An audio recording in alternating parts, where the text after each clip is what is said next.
तीसरी चीज है मालिक निसाब होना।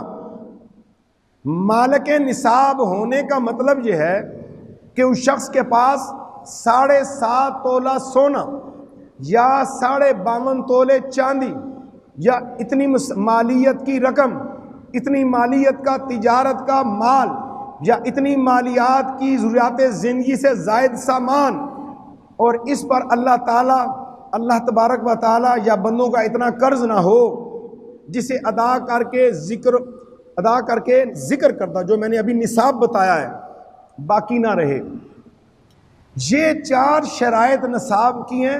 जब ये पूरी होती हैं, यानी शराइत कुर्बानी में से 4 चीज़ें, मुसलमान होना, मुकीम होना, मालिक निसाब होना और बालिग होना, जब ये चीज़ें पाई जाएं तो फिर उसके ऊपर कुर्बानी जो है ये वाजिब हो जाती है।